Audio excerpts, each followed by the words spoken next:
Okay. Assalamualaikum warahmatullahi wabarakatuh.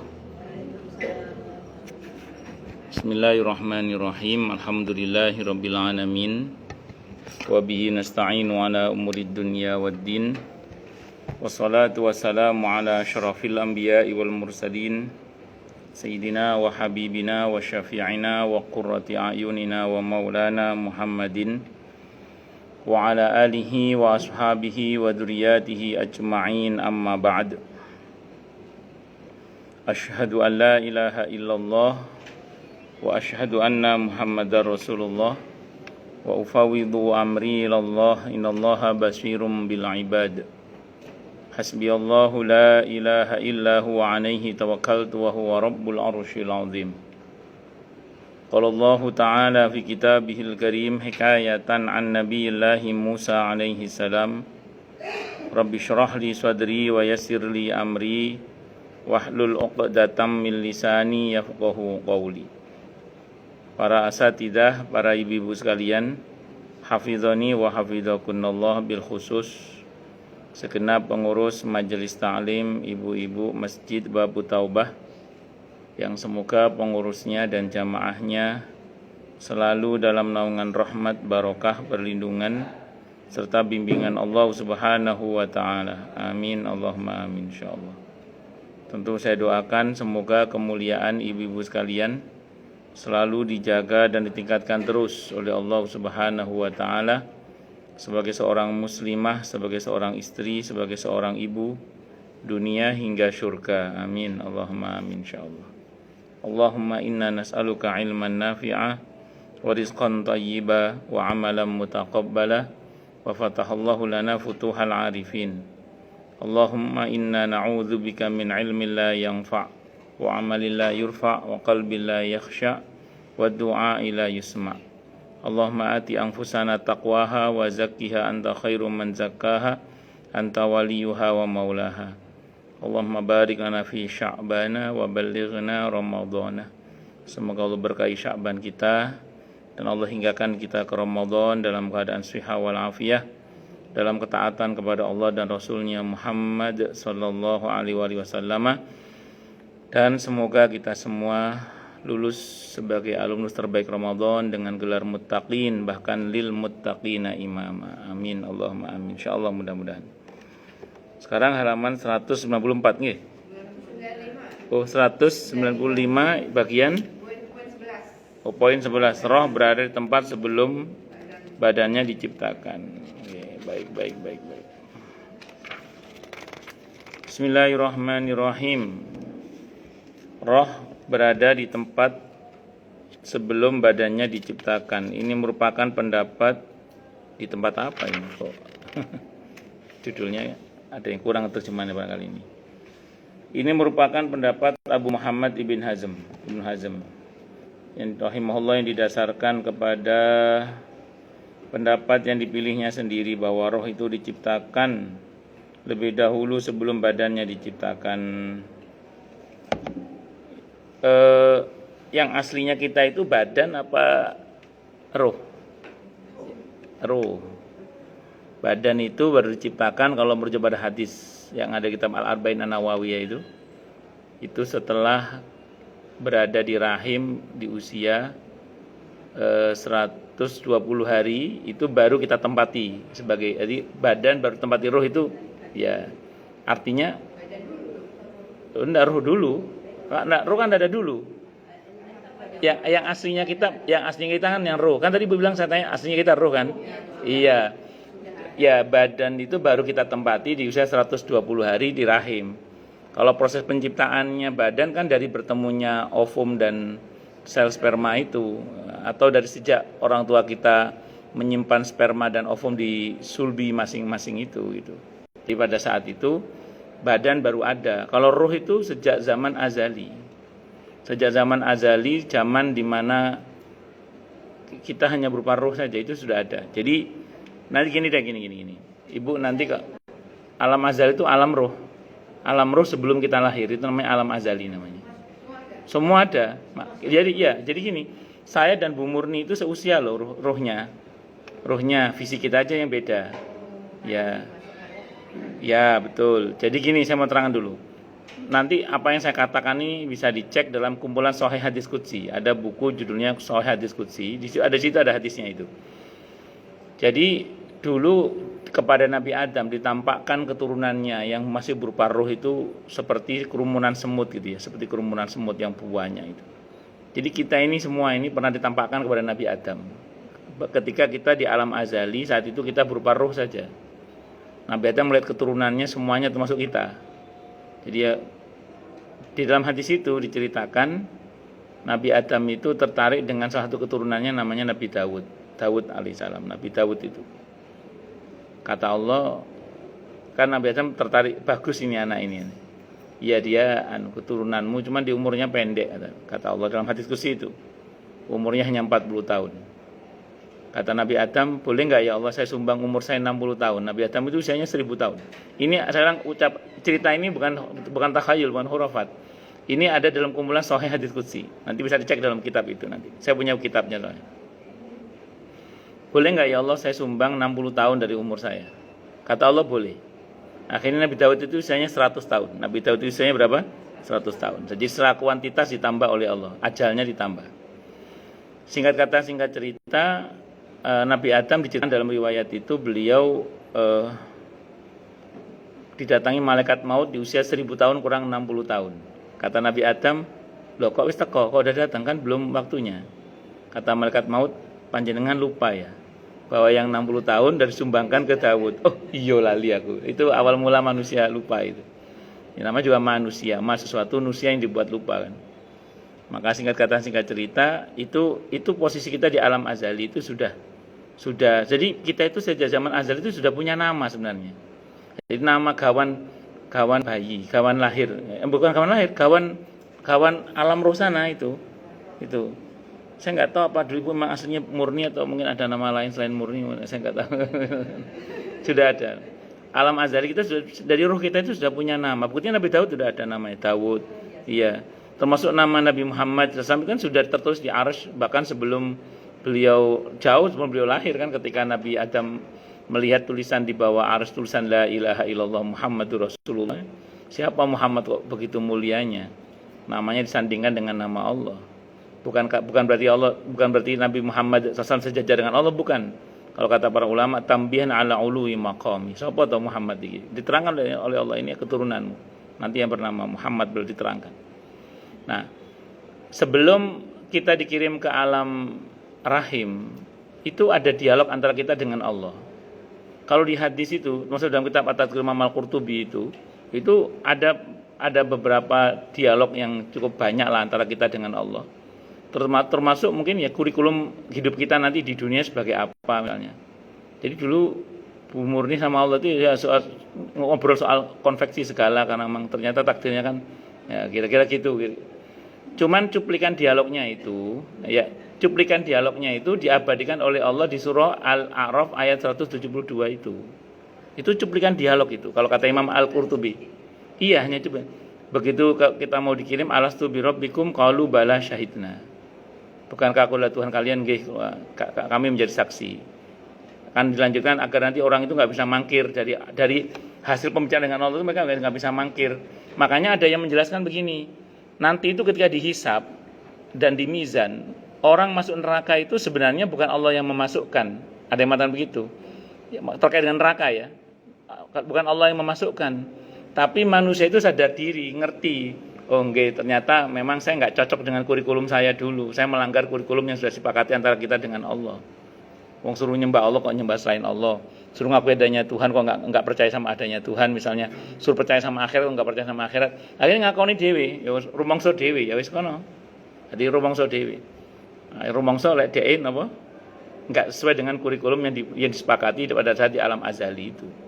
Jadi di alam azali itu kita itu ada berupa roh. Nah, roh itu seusia, gitu loh, seusia dari zaman Nabi Adam sampai manusia terakhir itu seusia roh itu.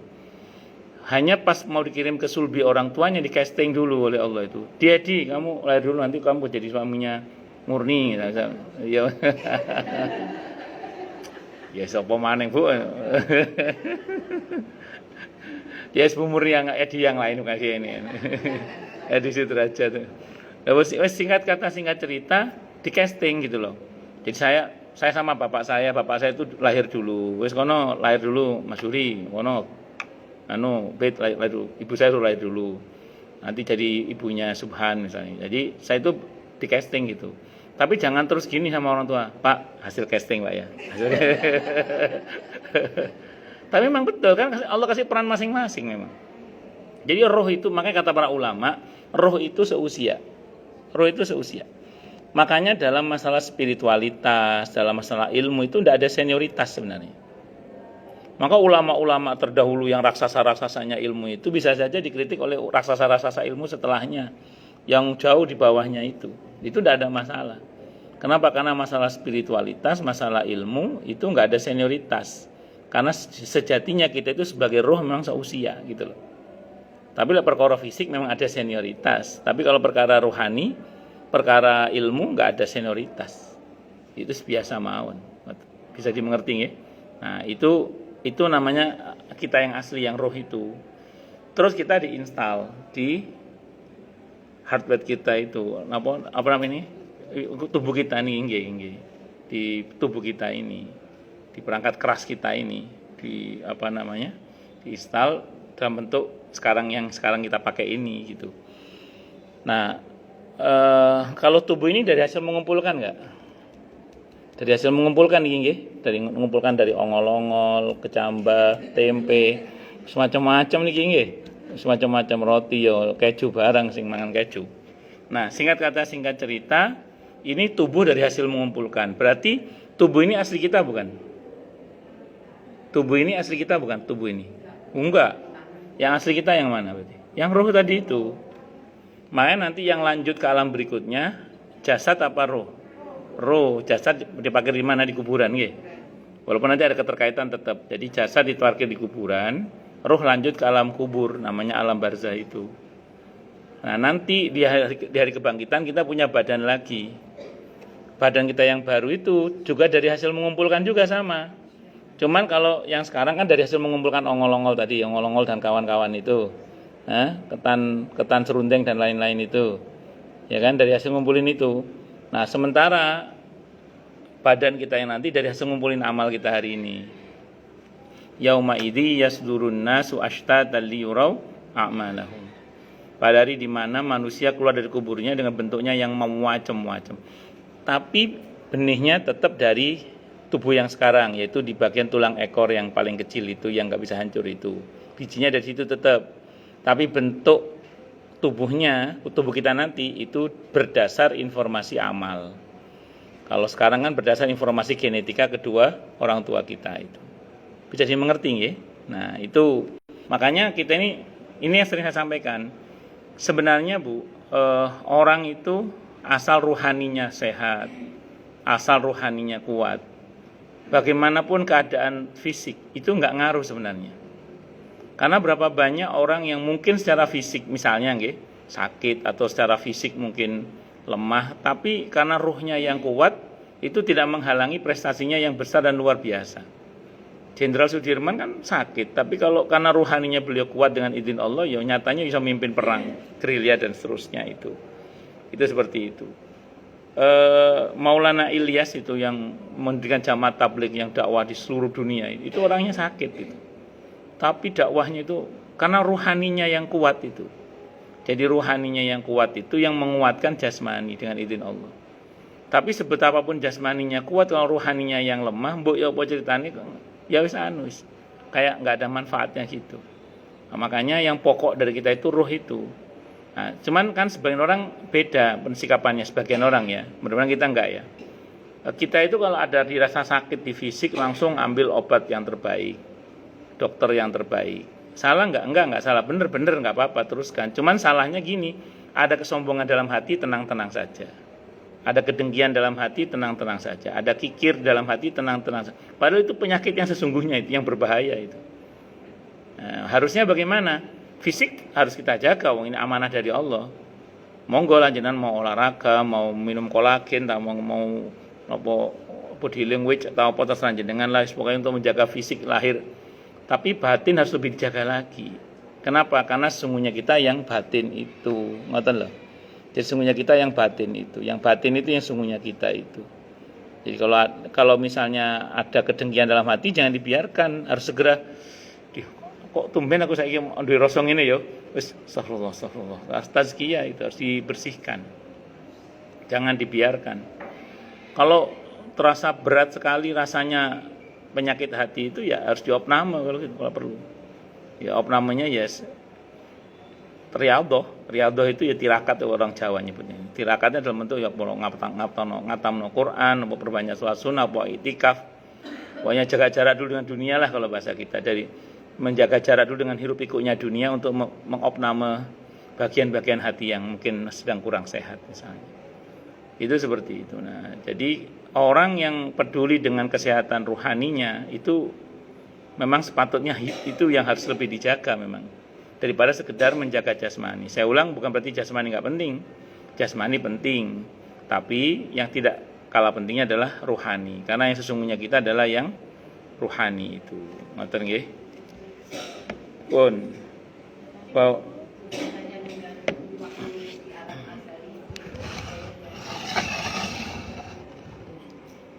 Qadar dan qadar itu segini, kalau kan ada takdir alam semesta. Kalau takdir alam semesta itu bahkan sudah Allah catat di Lauhul Mahfuz 50.000 tahun sebelum Allah menciptakan alam semesta ini. Nah, di buku besar itu ada lajur-lajurnya, bagian-bagiannya. Bagian itu namanya nasib.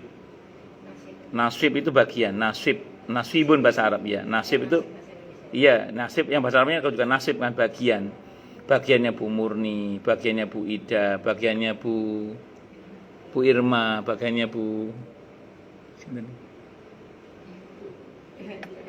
Bu Yayu.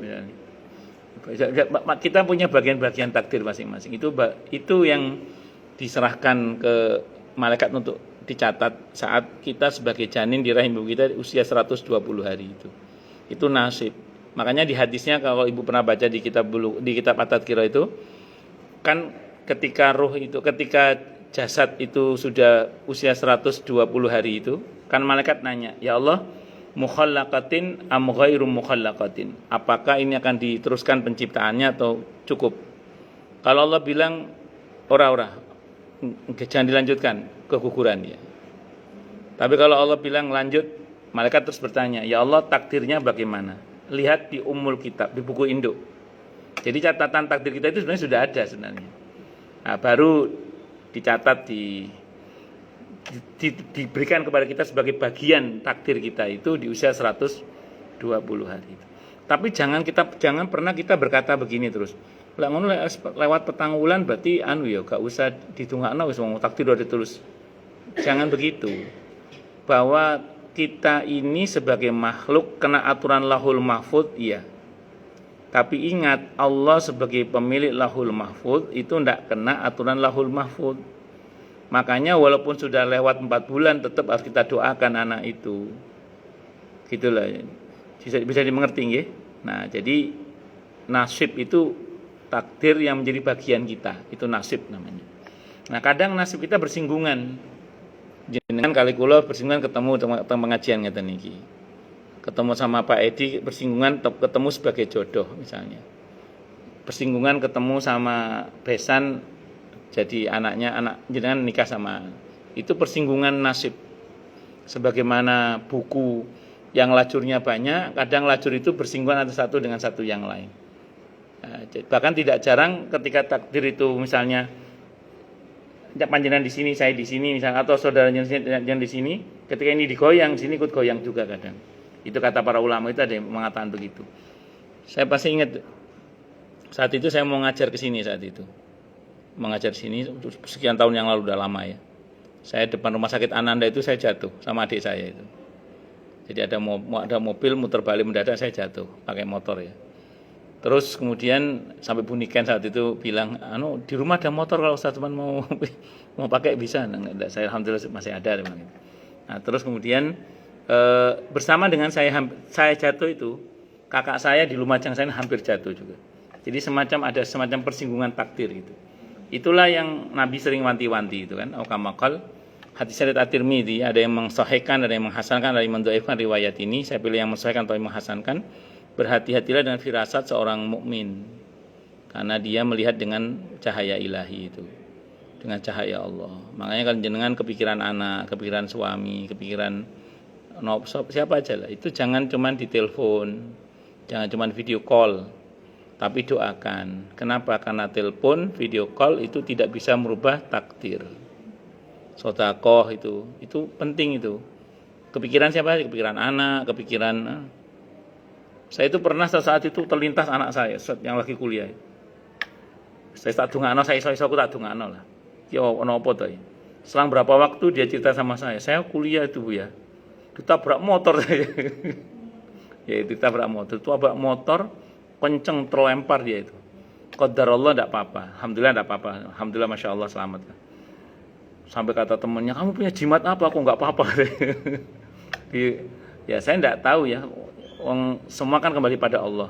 Yang jelas pas terlintas anak saya itu saya hanya bisa mendoakan aja. Palingnya hasbunallah wa ni'mal wakil. Atungano selamat hafizahullah hadallah faqih Allah mafaqih fiddin. Wis sebisa yang bisa saya doakan itulah. Rupanya alhamdulillah Masya Allah diselamatkan oleh Allah. Bahwa takdirnya terjadi yang penting kan selamat gitu. Dengan izin Allah Subhanahu wa taala. Alhamdulillah Masya Allah barakallahu fihi. Itu seperti itu. Allahu akbar. Pun lanjut nggih. Bahwa roh itu diciptakan lebih dahulu sebelum badannya diciptakan. Ada pendapat tentang masalah ini dan jumhur ulama berpendapat bahwa roh diciptakan setelah penciptaan badan. Orang-orang yang berpendapat bahwa roh diciptakan sebelum penciptaan badan tidak memiliki dalil dari kitab maupun as-sunnah serta ijma', kecuali dari hasil pemahaman mereka terhadap beberapa nas yang sebenarnya tidak menunjukkan kepada pendapat itu atau dilandaskan kepada hadis yang tidak sahih. Seperti yang dilakukan oleh Abu Muhammad Ibnu Hazm yang berdalil kepada firman Allah Ta'ala di surah Al-A'raf ayat 172. Ingatlah ketika Rabb mengeluarkan keturunan anak-anak Adam dan sulbi dari sulbi mereka, dan Allah mengambil kesaksian terhadap jiwa mereka seraya berfirman, bukankah aku ini adalah Rabb kalian? Alastu bi rabbikum qalu bala syahidna. Mereka menjawab, betul engkau Rabb kami menjadi saksi. Tapi ini menurut kami sepertinya enggak sependapat seperti yang saya katakan tadi. Tapi tidak apa-apa, nanti kita lihat. Namanya baca buku kan boleh enggak setuju. Ibnu Hazm juga berdalil kepada firman Allah Ta'ala yang lain. Sesungguhnya yang artinya di surah Al-A'raf ayat 11, sesungguhnya kami telah menciptakan kamu Adam, lalu kami bentuk tubuhmu. Kemudian kami katakan kepada para malaikat, bersujudlah kalian kepada Adam. Maka mereka pun bersujud. Ibnu Hazm berkata, maka benar bahwa Allah menciptakan roh-roh sebagai satu kesatuan, yaitu jiwa Nabi SAW juga mengabarkan bahwa roh-roh itu seperti pasukan yang dikerahkan atau dipersenjatai. Selagi mereka saling mengenal maka mereka akan bersatu, dan selagi tidak saling mengenal maka mereka akan berselisih. Allah mengambil kesaksian dan janji yang berarti ia sudah diciptakan, terbentuk dan berakal sebelum dia memerintahkan para malaikat untuk bersujud kepada Adam, dan sebelum memasukkan roh-roh itu ke badannya. Badan pada waktu itu berupa tanah, karena Allah menciptakan yang demikian itu cukup dengan firman-Nya yang mengharuskan kelanjutannya, lalu menetapkannya menurut kehendaknya. Maka itulah barzah yang juga menjadi tempat kembali setelah mati. Kami akan menguraikan dalil yang digunakan Abu Muhammad Ibn Hazm untuk masalah ini dalam jawaban dari pertanyaan apakah roh itu diciptakan bersamaan dengan badan ataukah sebelumnya. Sebab yang hendak kami kupas di sini adalah tempat menetapnya roh setelah mati. Setelah mati.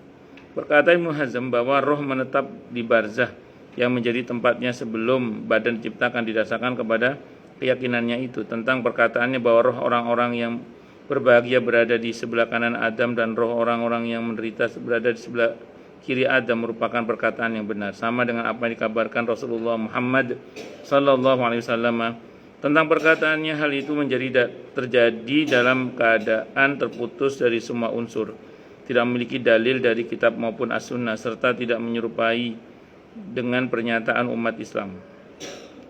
Berbagai hadis sahih menunjukkan bahwa roh-roh itu berada di atas segala unsur di surga dan di sisi Allah. Dalil Al-Quran menunjukkan yang demikian itu. Sedangkan pendapatnya tentang roh pada para syuhada berada di surga sama dengan nas Sudah diketahui bersama bahwa siddiqin lebih baik daripada syuhada. Maka bagaimana mungkin roh Abu Bakar, Abdullah bin Mas'ud, Abu Darda, Hudzaifah ibn al-Yaman dan yang lain-lainnya radhiyallahu anhum terputus dari semua unsur yang berarti berada di bawah langit dunia, sementara para syuhada pada zaman sekarang berada di atas segala unsur dan di atas langit yang berada lebih tinggi daripada para sahabat siddiqin itu. Tentang perkataan Abu Muhammad ibn Hazm, Muhammad ibn Nasr al-Marwazi rahimahullah menyebutkan dari Ishaq ibn Rahaweh rahimahullah yang mengatakan bahwa inilah pendapat kami dan para ulama sudah menyepakatinya dan sekaligus merupakan pendapat seluruh umat Islam. Dapat kami tanggapi sebagai berikut. Apa yang dikatakan Muhammad ibn Nasr al-Marwazi secara lengkapnya tidak menunjukkan bahwa keberadaan roh itu seperti yang dikatakan Abu Muhammad, tapi menunjukkan bahwa Allah mengeluarkan roh pada saat itu karena saat itu berseru kepadanya, kemudian mengembalikan ke sulbi Adam. Meskipun di antara orang salaf juga ada yang berpendapat seperti ini, tapi yang benar tidaklah begitu. Yang akan diuraikan di tempat lain, karena yang kita bahas kali ini bukan masalah penciptaan roh sebelum penciptaan badan. Taruhlah bahwa semua pendapat Ibnu Hazm dapat diterima, toh tetap saja tidak ada dalil bahwa tempat roh itu di suatu tempat yang terputus dari segala unsur. Wallahu a'lam bishawab ya. Ini pendapat Ibnu Qayyim berarti. Ibnu Qayyim itu lebih condong kepada ya enggak ada badan dulu baru roh diciptakan. Loh, ada pura ini. Saya pikir enggak ada tadi. Oh, nggih. Sinten seto? Yang seto siapa? Oh, nggih. Jadi singkat kata singkat cerita, Ibnu Qayyim lebih condong pada badan dulu diciptakan baru napa? Roh. Karena tidak mungkin kemudian roh itu nggak ada tempatnya. Itu kalau menurut Ibnu Qayyim ya. Ini yang saya ingin sampaikan. Beliau tadi mengatakan tidak ada dalil dari Quran dan Sunnah dan seterusnya. Saya mau terangkan dulu gini ya. Sependek yang saya pahami kalau kita bicara masalah ini, itu ada satu ketentuan yang mana sebenarnya bukan tidak ada dalilnya. Ini soal perang pemahaman sebenarnya. Ini soal apa? Pemahaman. Saya katakan tadi tentang alastu birabbikum qalu bala syahidna, itu monggo nanti dibuka dalilnya itu. Apa tafsirnya menurut saya? Itu kalau merujuk pada penjelasan Imam Al-Qurtubi atau beberapa para mufassir yang bisa kita baca tafsirnya, itu kejadian di alam azali. Jadi roh itu tetap punya tempat. Jadi bukan nggak punya tempat, namanya alam nopo azali. Nah ini yang mungkin nopo Ibnu Qayyim agak kurang sependapat dengan pemahamannya tadi Ibnu Hazm itu. Kalau saya dalam hal ini lebih condong kepada Ibnu Hazm tadi itu, bahwa di mana roh itu memang sudah ada sebelum adanya jasad. Ya, jadi jasad itu hanya wadah yang dipakai oleh roh ketika di dunia ini. Sebagaimana nanti di Yaumul Ba'ats juga dipakai lagi jasad itu walaupun dari unsur yang berbeda dari yang sebelumnya. Kalau yang sekarang kan dari unsur informasi genetika kedua orang tua, sementara kalau nanti dibentuk berdasarkan informasi amal gitu loh. Nah, makanya saya ulang sekali lagi, kalau saya pribadi lebih condong pada pendapat yang mengatakan bahwa roh itu memang sudah ada sebelum jasad itu ada.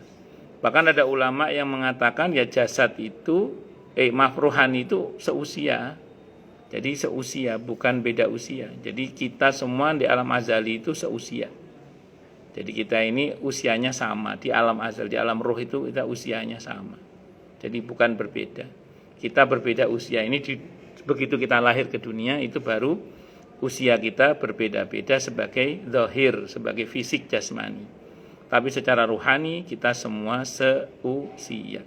Makanya ada istilah yang mengatakan kedewasaan itu tidak dilihat dari umur ya, tapi dari bagaimana orang itu punya sikap yang lebih dewasa dalam menghadapi satu persoalan. Nah, jangan heran kalau misalnya ada orang yang walaupun fisiknya sudah tua tapi kelakuannya masih tapi ada juga anak muda yang pemikirannya melampaui batas usianya, kedewasaannya sudah sangat luar biasa, semacam-macam. Nah, jadi saya dalam hal ini lebih condong pada pendapat yang mengatakan bahwa roh itu ada sebelum adanya jasad.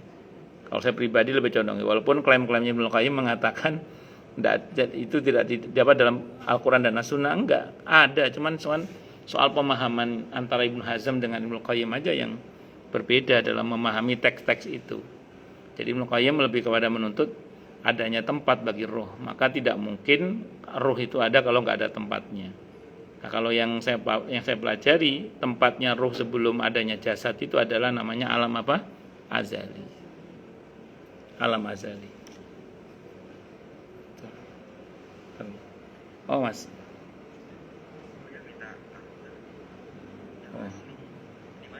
Di Umi kalau itu. Tanya itu. Iya. Apanya? Yang apa yang anu? Fotokopi. Kalau fotokopi, apa ya cek dulu nggak tahu ya. Ya nanti. Ya nanti ya masih ngajar apa ya? Minta fotokopiannya. Ya lihat nanti. Ya wis mas. Ya. Assalamualaikum.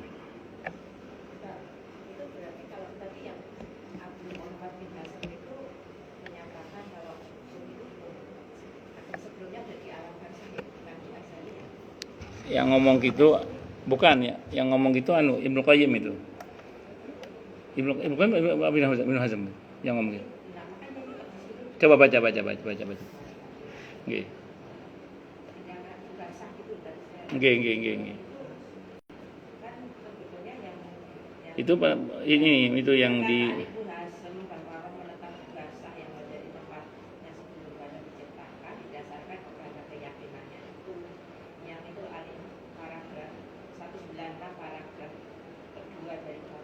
itu tempat kembali setelah mati. Itu itu kutipan Ibnu Qayyim. Yang Ibnu Hazm yang ini Bu. Ibnu Hazm yang ini. Yang perkataan Ibnu Hazm langsung itu makanya saya bilang tadi itu kayak perang pemikiran loh itu antara Ibnu Hazm sama Ibnu Qayyim itu. Jadi sebenarnya dalilnya sama.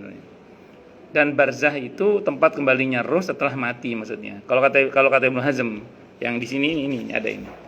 Yang ini tadi yang saya baca tadi itu. Kalau yang itu kan sudah statement Ibnu Qayyim mengomentari statementnya Ibnu Hazm itu. Nah, jadi ini pembahasannya kan gini. Kalau yang dimaksud adalah roh itu sudah ada bahkan sebelum jasad itu diciptakan. Orang tua kita belum lahir aja roh kita sudah ada kok. Orang tua kita belum lahir itu roh kita sudah ada. Kita itu sama-sama dengan orang tua kita di alam roh itu kan. Itu seperti itu. Itu yang tadi saya kutip ada dalam Sahih Hadits Qudsi itu. Makanya gini Bu, kita itu kalau baca pendapat seseorang atau walaupun itu seorang ulama besar misalnya gitu ya, itu kadang kalau dia mengal itu tidak ditemukan Quran dan Sunnahnya. Statement seperti itu tolong dikonfirmasi ulang ke ulama-ulama yang lain. Karena siapa tahu beliau mengatakan begitu karena tidak tahu, bukan tidak ada sebenarnya. Nah, karena gini, Ibnu Qayyim Al-Jauziyah rahimahullah ini punya guru namanya Imam Ahmad Ibnu Taimiyah rahimahullah, ulama besar. Syekhul Islam Ibnu Taimiyah rahimahullah itu ulama besar. Beliau itu termasuk di antara namanya manusia ya pasti ada kelemahannya. Di antara kelemahan yang dikoreksi dari Ibnu Taimiyah oleh para ulama adalah seringkali beliau ini beberapa kali beliau mengatakan ini tidak ada dasar Quran dan Sunnahnya. Ini tidak ada contohnya dari Nabi. Padahal ada. Nah, sambil contoh ya, ini contoh. Di antara pendapat Al-Imam Ahmad Ibnu Taimiyah rahimahullah itu begini, tidak ada zikir setelah sholat fardu. Tidak ada doa setelah sholat fardu. Itu di antara pendapat siapa? Ibnu Taimiyah. Ini gurunya Ibnu Qayyim Al-Jauziyah rahimahullah. Di Sahih Bukhari itu ada bab.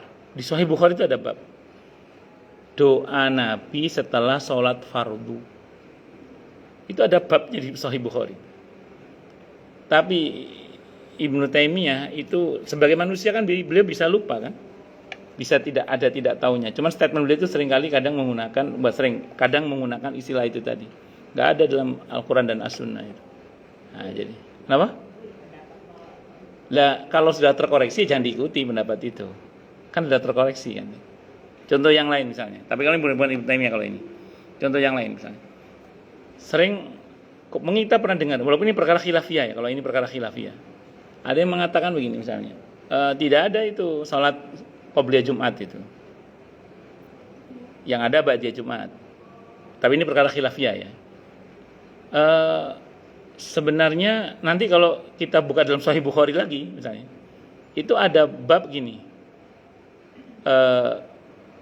Sholat as-sholatu ba'dal jum'ati wa qablaha. Itu ada bab judul gitu. Jadi sholat Jumat sesudahnya dan sebelumnya. Itu di Sahih Bukhari itu ada. Bab itu ada. Kan kita tahu bahwa ya berarti riwayatnya ada gitu maksudnya. Jadi jangan dibilang enggak, dan itu enggak tahun-tahun di Sahih Bukhari itu babnya itu. Sholatul Jum'ati as-sholatu ba'dal Jum'ati wa qablaha. Jadi sholat setelah Jumatan dan sebelum Jumatan. Bahwa nanti ada pemahaman yang berbeda, oke, tidak ada. Tapi jangan dibilang enggak ada gitu loh maksud saya. Nah, saya bilang tadi ini, kalau saya baca ini, karena ini buku ya, jadi kita boleh nggak sepakat. Nah, dalam hal ini saya lebih condong pada Ibnu Hazm yang mengatakan bahwa roh itu sudah ada sebelum jasad. Kalau Ibnu Qayyim kan enggak, jasad dulu ada baru roh diciptakan. Ya Allah Maha Kuasa sih melakukan hal itu. Tapi kalau menurut saya sih merujuk pada informasi dalil-dalil yang ada, ya justru yang pertama Allah ciptakan itu roh, baru jasad. Karena jasad itu menyusul adanya setelah rohnya itu ada. Itu seperti itu. Wallahu a'lam bishawab. Mungkin kalau merujuk pada kisah Nabi Adam itu akan sedikit berbeda mungkin ya. Karena kalau Nabi Adam itu kan, kalau merujuk pada cerita-ceritanya kan enggak ada cerita tentang ruhnya Nabi Adam, kan enggak ada. Yang ada kan jasad diciptakan terlebih dahulu, baru ruh dimasukkan gitu ya, baru diciptakan. Kalau merujuk pada urutan cerita itu mungkin ya. Itu mungkin. Kalau merujuk pada urutan cerita itu. Tapi itu belum tentu berlaku untuk kita keturunannya kan. Karena saya bilang tadi, yang saya sebutkan tadi itu ada dalam kumpulan Sahih Hadits Qudsi. Yang seluruh roh anak cucu Adam ditampakkan kepada Nabi Adam seperti kerumunan semut yang banyak itu. Itu ada dalam kumpulan Sahih Hadits Qudsi itu. Makanya kan mungkin enggak seperti Ibnu Qayyim Al-Jauziyah rahimahullah ada yang terlewat dari hadis Nabi kita Muhammad SAW. Sangat mungkin sebagai manusia biasa. Maka saya dalam hal ini lebih condong kepada Ibnu Hazm. Ibnu Hazm ini dikritik oleh sebagian para ulama, dianggap lemah dalam bidang hadis, kata orang sebagian ulama ya. Tapi jangan salah, beliau ini adalah justru seorang ulama yang sangat kuat dalam berpegang kepada hadis, sehingga pernah ada seorang mimpi ketemu beliau itu, tidaklah Nabi kita Muhammad SAW melangkahkan kakinya dalam mimpi itu, kecuali Ibnu Hazm menapaki kaki yang bekas Nabi kita Muhammad SAW. Dan beliau mujtahid dalam mazhab Zahiri. Mujtahid itu hafalnya enggak cuma 1-2 hadis, bisa ratusan ribu hadis, itu seperti itu. Makanya saya ulang sekali lagi, dalam hal ini saya lebih condong kepada Ibnu Hazm dalam hal ini ya, terkait dengan beda pendapat dengan Ibnu Qayyim Al-Jauziyah rahimahullah. Saya lebih condong kepada adanya ruh itu terlebih dahulu daripada jasad, kecuali kalau dibahas tentang tadi itu terkait penciptaan Nabi Adam tadi itu, di mana jasad diciptakan terlebih dahulu, baru diciptakan roh dimasukkan. Nah itu wallahu alam kalau itu. Saya nggak paham kalau itu. Itu ya. Nah ini tapi titik tekan kita gini deh. Penting nggak debat tentang roh dulu apa jasad dulu, menurut jenengan? Nggak ya. Yang penting apa? Nyatanya kita punya roh ya. Terus apa tugas Allah terkait dengan roh itu?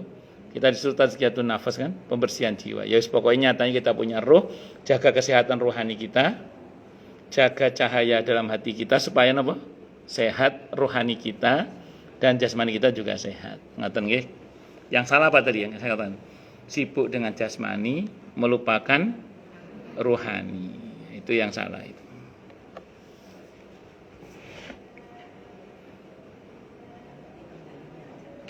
Napa? Oh, nggih. Sing penting itu.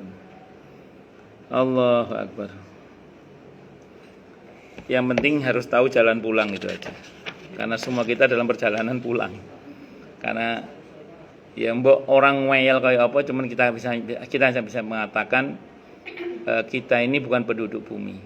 Kita ini penduduk akhirat yang masih tinggal di bumi. Kalau perkara ada orang mengatakan setelah mati ya selesai.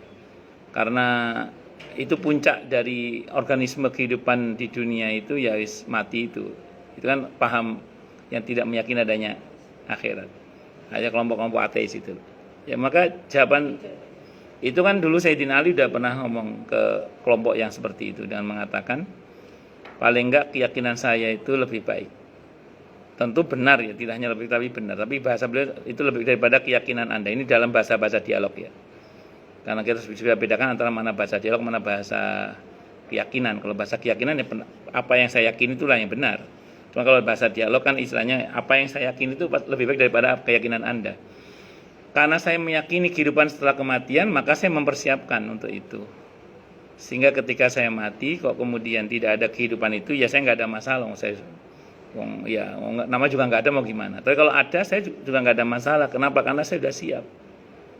Nah kalau kamu meyakini tidak ada kehidupan setelah kematian, kamu tidak pernah ada persiapan. Oke, kalau kamu mati ternyata nggak ada masalah. Kalau ada bagaimana?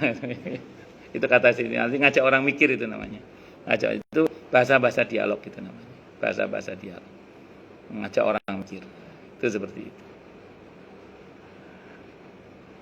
Dan sekarang itu di media sosial itu orang yang kemarut dengan sains terus kemudian diarahkan ke paham yang ateis itu, atau ke paham bahwa semua alam semesta itu terjadi secara otomatis dan seterusnya itu masif sekali ya, karena mereka juga berdakwah, mereka juga butuh pengikut itu seperti itu ya. Kita jangan terpengaruh. Saya biasanya kalau pegang rungokno tak blokir ya, kayak yang seperti itu. Kenapa? Karena wong mempelajari agama kita sendiri aja wis durung tutuk ngono liyane golek penggawean. Kurang penggawean. Ngoten nggih. Cuman kadang ya kalau dapat pertanyaan seperti itu ya kita kembalikan pada keyakinan masing-masing. Dan dengan mengatakan kalau bahasa dialog Sayyidina Ali seperti tadi itu jawabannya beliau itu. Di antaranya begitu. Jadi sebenarnya pertanyaan-pertanyaan sekarang dari orang-orang yang tidak percaya kepada Islam itu pertanyaan mengulang pertanyaan di masa lalu yang sudah ditanyakan sebenarnya. Cuman formatnya aja yang agak berbeda dan mungkin jawaban kita juga formatnya juga harus agak lebih berbeda, tapi substansinya sama sebenarnya. Itu seperti itu. Tuduhan bahwa Quran itu cuma dongeng kan dari dulu sudah ada gitu. Dan Quran sudah memberikan jawabannya. Makanya kan apa yang terjadi dalam Al-Quran kan banyak terbukti, semakin kesini kan semakin banyak terbukti dengan majunya ilmu pengetahuan, justru semakin kesini apa yang dikatakan dalam Al-Quran itu semakin terbukti. Cuma kita mau berpikir apa tidak gitu aja. Keberadaan roh adalah ketiadaan secara total. Insya Allah nanti kalau masih ada waktu kita lanjutkan. Monggo, takut ada banyak pertanyaan mungkin. Monggo silakan, ada yang mau nanya dulu mungkin. Ada yang mau nanya dulu mungkin. Kalau nggak ada saya teruskan.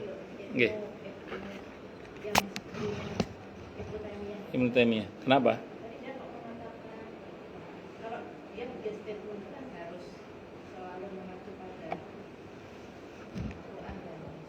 Terus? Nggak ada dalilnya, nggak ada. Ya nggak ada sumbernya dari Nabi. Nggak ada asasnya itu kenapa?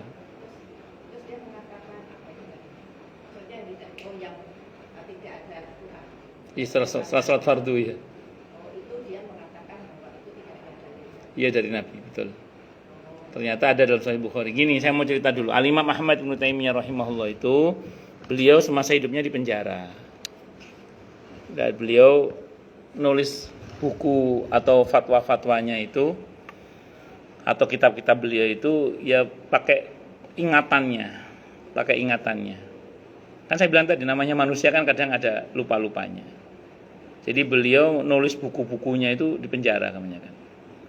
Seperti Said Qutb ketika nulis fi Dhilalil Quran itu rahimahullah itu beliau juga sama itu di penjara itu. Makanya kalau ada beberapa kawan-kawan ustadz yang mengkritisi tafsir fi Dhilalil Quran karya Said Qutb itu rahimahullah, itu ya wajar karena memang beliau itu nulisnya di penjara. Di penjara itu kan minim referensi. Iya, nah kan kadang bu pas luwe lah ngantuk tak semua bu lupa kan namanya manusia kan bisa saja lupa. Nah, termasuk Buya Hamka itu menyelesaikan tafsirnya kan juga beliau di penjara itu. Nah kalau tafsir Al-Manarnya Buya Hamka kadang menuai kritik ya wajar dong, beliau referensi terbatas, namanya di penjara. Nah, jadi Ibnu Taimiyah niku ngoten. Cuman ini kritik aja, maksudnya biar kita itu tidak langsung mengiyakan apa yang dikatakan oleh sebagian ulama bahkan bahwa itu nggak ada dalilnya misalnya. Makanya saya pernah sampaikan di sini ya. Jangankan sekelas kita yang bukan ulama, sekelas ulama saja ngomong itu nggak ada dalilnya, itu nggak ada contohnya. Itu kadang-kadang keliru kok. Iya. Ternyata ada dalilnya, ternyata ada contohnya, ternyata ada dasarnya, ternyata itu seperti itu. Wallahu a'lam bishawab. Kayak misalnya gini, saya sering dengan kawan-kawan itu, ada orang ngomong, "Dah astagfirullah aja, enggak astagfirullahalazim." Seolah-olah bahwa astagfirullahalazim itu salah. Padahal ada riwayat yang menyebutkan tentang astagfirullahalazim itu ada, riwayat Al-Baihaqi. Itu. Jadi bukan tidak ada. Cuman kan kadang orang taunya satu, ngomongnya enggak ada. Padahal bukan enggak ada, dia belum tahu, gitu aja. Itu seperti itu. Dan masih banyak lagi contoh-contoh yang lain. Bahwa nanti ada diskusi dan pemahaman fikih yang berbeda itu wajar. Ngoten, wallahu alam bisawab. Nah, kalau pribadi ini oleh ana wong ngomong, wah itu enggak ada contohnya dari Nabi, enggak ada dalilnya. Itu kalau saya itu datar aja mensikapi. Itu kan menurut dia. Belum tentu tidak ada, betul kan? Iya. Ojo ngomong gak ono ngono lah. Mending awakmu ngomong saya belum tahu dasarnya. Iya, kalau saya sering bilang saya belum tahu dasarnya, saya belum tahu dalilnya, saya belum tahu hujjah atau argumentasi ulama dalam masalah ini, saya belum tahu. Bukan tidak ada, saya belum tahu. Karena kalau saya punya keyakinan begini, bahwa ulama itu bukan tidak berdalil. Cuman kadang kita yang tidak paham cara ulama mengambil dalil. Di fikih sunnah Said Sabiq itu perihal wanita yang menyusui atau wanita yang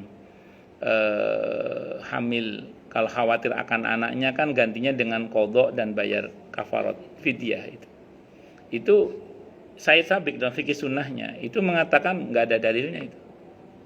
Saya ngaji kitab Fathul Qarib bab tentang itu kan. Terus saya baca di syarahnya, tapi syarahnya itu yang mensyarah itu teman-teman salafi justru. Jadi saya baca penjelasannya Ustadz Abdullah Tuwasikal itu. Beliau malah ngutip dalilnya kan, beliau walaupun salafi tapi kan kecenderungannya mazhabnya Syafi'i karena gurunya kan bermadzhab Syafi'i, walaupun tetap bermanhaj salafi. Itu saya baca, oh ternyata ada dalilnya. Oh itu kan berarti, makanya saya kalau ada orang ngomong itu enggak ada dalilnya itu saya enggak langsung terprovokasi. Kenapa sik tah ojo ngomong gak ono dalile sik ngaji dhisik ae. Saparo engko tiba ya ono dalile ngoten. Ngoten nggih Bu nggih. Wallahu a'lam bishawab. Intinya gitu. Tapi kalau ada naha Rasulullah melarang, wah itu baru. Itu baru nggih jelas itu. Itu aja kadang larangan Rasulullah direvisi kadang. Yang merevisi Nabi nasih mansuh. Ada contohnya, ada. Mana contohnya? Ziarah kubur itu. Kan dulu Nabi melarang, kuntu nahaitukum an ziyaratil quburi fazuruha. Dulu aku melarang kalian ziarah kubur, sekarang berziarah. Itu seperti itu. Dulu orang Mekah, orang Madinah itu dilarang makan daging kurban. Kenapa? Karena saat itu banyak orang dari kampung-kampung pada minta daging kurban itu ke pusat kota. Lah itu kalau orang Mekah ngambil yang dari jauh-jauh nggak kebagian, kasihan. Tapi begitu Islam makmur sampai ke santero sekitaran Madinah dan sekitarnya itu, dan tidak ada lagi yang datang ke Mekah, Rasulullah membolehkan. Iya. Sama dengan juga Rasulullah melarang nulis hadis. Alasannya apa coba? Karena takut bercampur dengan Al-Quran saat itu. Tapi di zaman Umar bin Abdul Aziz hadis ditulis. Apakah melanggar larangan Rasulullah? Enggak. Alasan hukum larangan Nabi sudah tidak ada. Karena Al-Quran sudah dibukukan dan tidak akan bercampur dengan hadis. Nah, kadang kita memahami teks Quran dan Sunnah itu harus paham ilat, alasan hukumnya apa. Jangan saklek pada teksnya, tapi harus paham konteksnya. Karena kadang ada, kalau dalam memahami hadis ada namanya tahqiqul manab, ada tangkihul manab misalnya. Iklim atau konteks saat Nabi berbicara itu atau menyabdakan itu bagaimana misalnya. Iya. Kayak nun sewu contoh gini, jenengan kalau bayar fidyah pakai makanan matang boleh enggak? Boleh. Ada contohnya, ada. Siapa? Anas ibn Malik radhiyallahu an. Itu ketika beliau bayar fidyah, Fuqara masakin di akhir Ramadan dikumpulkan di rumahnya, suruh makan sak wareke mulai berkat wis. Mangan sak wareke mulai napa? Berkat. Terus sekarang kita mau tiru-tiru seperti itu. Nah, saya mau terangkan dulu sekarang. Makanan ini namanya tahqiqul manat ini gini. Dulu makanannya sahabat Anas bin Malik radhiyallahu anhu apa makanannya? Kurma nggih. Yang bisa tahan berapa bulan? Lama. Oke, atau roti kering. Roti bisa tahan berapa lama roti? Oke. Kalau jenengan misalnya ngirim bayar fidyah pakai nasi padang atau nasi rames atau tengkleng tongseng macam-macam dikirim ke rumah fuqara masakin. Sudah wis mateng gitu kan. Ternyata begitu sampai di rumah masakin orang miskin itu ternyata yang bersangkutan masih kenyang. Dimakan nanti aja. Ternyata dia ketiduran. Bangun-bangun wis basi. Paham mboten? Nah, makanya yang aman itu ya beras, jangan makanan matang. Kalau untuk konteks kita, karena kita harus paham konteks gitu loh. Contoh yang lain, zakatul fitri itu makanan pokok satu negeri, betul ya? Kalau kita zakatul fitri makanan pokok satu negeri, kita makanan pokoknya apa? Beras. Itu konteksnya Indonesia. Di zaman Nabi konteksnya Mekah atau Madinah, yang notabene masyarakatnya makannya sama, legak gandum, kurma. Lah, kan kata Nabi kan makanan pokok satu negeri kalau kata para ulama kan gitu ya. Nah, sekarang gini pertanyaannya. Kita tinggal di Eropa misalnya. Yang dalam satu distrik itu kadang masyarakat miskinnya makannya beda-beda. Jadi ada yang makan kurma, ada yang makan gandum, ada yang makannya enggak sama. Fuqara masakin itu makannya enggak sama. Nah, karena konteksnya beda satu sama lain, maka kemudian ada kondisi yang kemudian menuntut mujtahid itu untuk berijtihad gitu loh. Apa bentuk ijtihad ini? Akhirnya muncul boleh zakatul fitri menggunakan apa? Uang misalnya. Tapi dengan ketentuan dilebihkan bla bla bla. Kenapa? Karena kalau kita ngotot pakai beras, belum tentu fuqara masakinnya mau makan beras. Gitu. Bisa dimengerti nggih? Diskusinya panjang teman-teman. Monggo kalau sebelum saya tutup ada yang mau tanyakan lagi mungkin? Karena Bu Nanda udah datang kita tutup saya pengajian. Guyon. Nggih. Ada mungkin yang mana? Jelas semua nggih? Atau tidak jelas semua? Cukup nggih kita tutup dengan hamdalah. Alhamdulillahirabbil alamin. Semoga kajian kita bisa bermanfaat mubarakah fid dini wad dunya wal akhirah untuk kita, keluarga kita dan seluruh umat Islam semuanya, dan mudah-mudahan kita semua dijadikan oleh Allah sebagai orang-orang yang sukses dunia akhirat, selamat dunia akhirat, bahagia dunia akhirat, dan dipermudah urusan kita oleh Allah fi dini wa dunya wal akhirah. Semoga Allah limpahkan hidayah selalu untuk kita, semoga Allah tingkatkan selalu hidayah untuk kita, dan semoga Allah berikan hidayah untuk siapapun yang melihat kita. Subhanakallahumma bihamdika asyhadu an la ilaha illa anta astaghfiruka wa atubu ilaik. Sallallahu alaihi Muhammad wa ala alihi wasallam. Saya mohon maaf. Wassalamualaikum warahmatullahi wabarakatuh.